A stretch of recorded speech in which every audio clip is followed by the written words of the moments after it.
Estamos de regreso en Toconéctate y para seguir conversando y aprendiendo más sobre los primates del Perú, conversamos con el biólogo y primatólogo José Eduardo Serrano Villavicencio. Él estudió en la Universidad Nacional Mayor de San Marcos y comenzó a trabajar con primates desde el año 2009. Estudió al monochoro de cola amarilla en el Museo de Historia Natural de la Universidad Nacional Mayor de San Marcos. Asimismo, realizó una maestría en Brasil, en zoología, en sistemática y taxonomía animal y biodiversidad, y trabajó con los monos muriquis, una especie endémica de Brasil. Actualmente continúa trabajando con primates, pero relacionado a la parte ecomorfológico. Veamos la entrevista. Hola, ¿qué tal? El día de hoy vamos a entrevistar a José Eduardo Serrano Villavicencio. Él es biólogo y primatólogo. Nos va a comentar un poquito más acerca de los primates del Perú. Hola, José, ¿cómo estás? ¿Qué tal, Yossi? Gracias por la invitación. Gracias a ti por aceptar la entrevista en nuestro programa Toconéctate. Queríamos comenzar esta conversación sabiendo cuántos primates hay en el Perú, cuántas especies hay en nuestro territorio. Esa es la pregunta que todos quieren hacer y quieren saber la respuesta. El año pasado tuve la oportunidad de trabajar con el profesor Víctor Pacheco del Museo de Historia Natural de Lima, de la Universidad de San Marcos, y junto con unos colegas hicimos la parte de primates, y después de una revisión bibliográfica extensa, de leer todos los trabajos relacionados a sistemática y taxonomía, llegamos a la conclusión de que se podían hacer una lista de 42 especies, con algunas de estas especies con subespecies, lo que lleva a más o menos 51 taxones entre especies y subespecies. Este es un número actualizado, se podría decir, pero y superior a la última lista del 2009, pero de todas maneras se siguen haciendo estudios, se siguen descubriendo especies, se siguen reconociendo especies que antiguamente eran reconocidas como sinónimos. Entonces este es un número que con seguridad va a cambiar. Sí, sabemos que con los estudios constantemente siempre los números pueden variar. Uh-huh. ¿Y cuáles son las pruebas para que ustedes puedan reconocer que es una especie, es otra especie?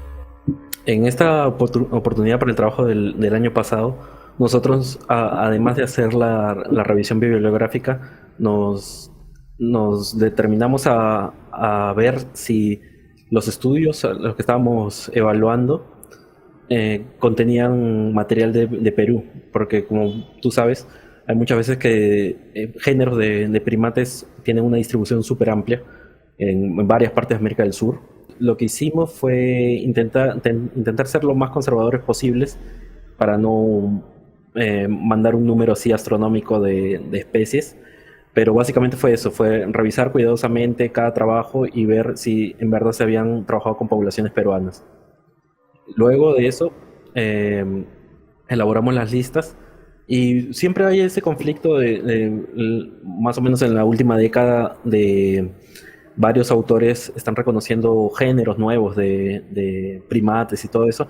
En esa parte también fuimos bastante cuidadosos y bastante conservadores para no modificar mucho la taxonomía de los primates, porque esto no solo afecta a la lista de especies, sino también a listas de especies amenazadas, y puede cambiar muchas cosas en términos, por ejemplo, de legislación para conservación en medios nacionales. Entonces intentamos no hacer muchos cambios que puedan dañar esas listas o por lo menos desactualizarlas mucho, ¿no? Y dentro de estos taxones que se encuentran en Perú, ¿cuáles son los taxones más complicados para la taxonomía, por así decirlo, ¿no? Para saber determinar cuál es una especie, otra especie, ¿cuáles son? Eso me preguntaron en la última charla y creo que me olvidé de dar un ejemplo muy importante, que son los aulladores. Todo lo que era el complejo de Alouatta seniculus, el mono coto rojo, es una pesadilla porque las poblaciones, los individuos varían mucho, inclusive dentro de las mismas poblaciones. Hay individuos que son completamente rojos, otros que le aparece una franja dorada en la espalda, los machos son diferentes de las hembras en algunos casos. Entonces, ese grupo, por ejemplo, de Alouatta seniculus necesita urgente una revisión taxonómica, porque ya se hizo para, por ejemplo, las poblaciones brasileñas. Hay una revisión taxonómica grande, pero las poblaciones peruanas no se ha revisado. Lo mismo en Aotus. Aotus también tuve la oportunidad de revisar material en el Museo de Chicago, en el Museo de Historia Natural de Chicago, y las pieles eran... yo casi me siento a llorar porque morfológicamente son tan parecidas las especies. Sí, como tú dices, son tan parecidos, y si uno erróneamente ve un mapa y te dicen que hasta este límite está esta especie y hasta este otro límite está otra, pero no necesariamente es así, ¿verdad? ¿No? La especie puede estar un poquito más allá, pero tú erróneamente ya estás diciendo que es otra especie. Sí, exacto. No, por eso es importante no solo basarse en la distribución propuesta, porque al final todo lo que está relacionado a taxonomía son hipótesis nada más. No es que alguien tenga la razón y siempre vaya a dar una propuesta taxonómica que va a ser ley. Lo mismo en nuestro caso de la publicación del año pasado. Sabemos que esa lista va a cambiar, de todas maneras. De aquí a unos años, cuando se haga otra, va a cambiar muchas cosas. Pero porque esa es la ciencia, la taxonomía va cambiando, las listas van cambiando en vista de las nuevas evidencias que van saliendo a la luz. Y esta publicación que sacaste con el profesor Víctor Pacheco, antes de esta, ¿hace cuántos años fue la última revisión que se hicieron? La última lista que publicó el profesor Pacheco fue en 2009. Wow, estamos hablando de muchísimos años en que la ciencia ha ido avanzando, ha habido muchos más estudios. Muchos cambios. Son 11 años y cada vez que estas listas se hacen más separadas en años, es más material que tienes que revisar, es más trabajo que se tiene que hacer. Mencionaste que este número esta cantidad de especies que podemos tener en nuestro territorio varía respecto a las revisiones, ¿no? Pero este número también es muy importante para saber y aplicar buenas estrategias de conservación en el Perú, ¿no? Y también nos va a ayudar mucho en la estrategia de diversidad biológica, en nuestros sitios y todo esto. Pero también a veces hay complicaciones con el nombre, ¿no? Y por ejemplo, pasa con el mono tocón, ¿no? Era Calicebus, pero ahora es Necturocebus, y algunos aceptan Calicebus, otros no aceptan Calicebus. Entonces, ¿cómo poner también de acuerdo que en esta lista de especies amenazadas del Estado, en la legislación nacional, si el próximo año ya va a ser aceptada otro nombre, ¿no? Y en la publicación que ustedes sacaron, ustedes mencionan Calicebus. Sí. ¿Y por qué? ¿Por qué retomar a Calicebus y por qué no Plecturocebus? Eso lo discutimos bastante con el profe, porque revisamos el trabajo del 2016 en donde se separaron los géneros de Calicebus y nos dimos cuenta de que el Calicebus soenante, el tocón de San Martín, no estaba incluido en los análisis. Entonces, lo que se hizo fue inferir en ese trabajo. Creo que se evaluaron como 15 especies de Calicebus, siendo que la diversidad actual reconocida son como, en la época, eran como 34 o 35 especies más o menos. Entonces, con esas 15 especies, ellos dieron una propuesta taxonómica que incluía a todas las especies, las analizadas y las no analizadas. Y eso es un poco peligroso, porque en términos de filogenias y de ver cómo una especie está más emparentada con otra especie y todo eso, no se puede adivinar. No puedes decir, esa especie de ahí yo creo que va a salir emparentada con esa de aquí. Eso no se sabe. Entonces, y con la calidad que tiene el tocón de San Martín de ser una especie endémica tan aislada de las otras especies, yo no me animaría a decir en dónde va a caer en una filogenia. Porque según los autores del trabajo del 2016, caería con los Plecturocebus, que son las especies amazónicas de la parte oriental de Perú.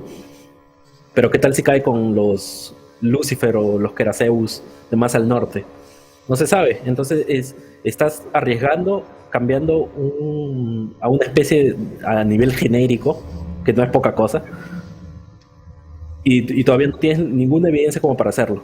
Por eso decidimos mantenerlo como Caliceus, para no cambiar a lo que ya estaba, lo que ya era conocido por la legislación peruana, para que tal vez el próximo año salga un trabajo que diga no era Plectoroceus, era Caliceus, o era Queraceus, o era cualquier cosa. Entonces quisimos ser lo más conservadores posibles, pero... Y también hablando de géneros y especies, el género Pithecia también hace tiempo tuvo una publicación de que en Perú había como ¿cuántos géneros? ¿Como 13, 14 géneros? Perdón, especies. Sí, ese trabajo salió hace ya 7 años, ¿eh? Qué bestia, ¿cómo se Pero entiende? eso sigue siendo validado en la mayoría de científicos, de primatólogos, o ya ha sido rechazado, ya no es usado porque es muy, no sé, engorroso. Problemático. Sí, problemático. Justo en ese trabajo de la revisión de Pithecia salió en 2014 y nosotros publicamos en 2019 con unos colegas aquí del Museo de Sao Paulo, publicamos un trabajo en donde refutábamos unas especies que están en Perú también, Irrorata y Pithecia railensi, porque ese trabajo tenía muchos problemas taxonómicos, muchos. Entonces nosotros dijimos de que la única especie de ese grupo de especies para Perú era Pithecia irrorata. Esa propuesta fue seguida también por en la lista de mamíferos que publicamos el año pasado con el profesor Pacheco. También ha sido seguida por la lista de mamíferos de Bolivia, porque ellos, los autores de ese trabajo, de esa lista, también encontraron muchos problemas en ese trabajo de Pithecia del 2014. Entonces ahí vienen problemas más, se podría decir, políticos que científicos, porque para la IUCN esa especie es válida, pero ya tienes 2 listas regionales en donde no la aceptan, por ejemplo a railensi. Entonces, ¿quién tiene más peso? Ahí tienes que ver. Y de nuevo, eso también influye en los programas de conservación, porque ¿qué pasa si esa especie comienzan a hacer planes de conservación para esa especie y el próximo año alguien dice no, esto definitivamente no es una especie válida? ¿En dónde se queda todo el proyecto? Exacto, ¿no? Entonces, la recomendación, por así decirlo, de todo esto, de la taxonomía, para saber el número de primates que hay en el Perú, sería siempre llevarnos hacia un lado más conservador, pero abiertos a más estudios, y que todo esto siempre va a cambiar. Definitivamente. Esas listas siempre van a cambiar, y eso es lo bonito de la ciencia. Perfecto. Muchísimas gracias, José, por esta entrevista, por conocer. Gracias a ti por la invitación. Un fuerte abrazo para todos. Nos vemos. Hasta luego. Chao, chao.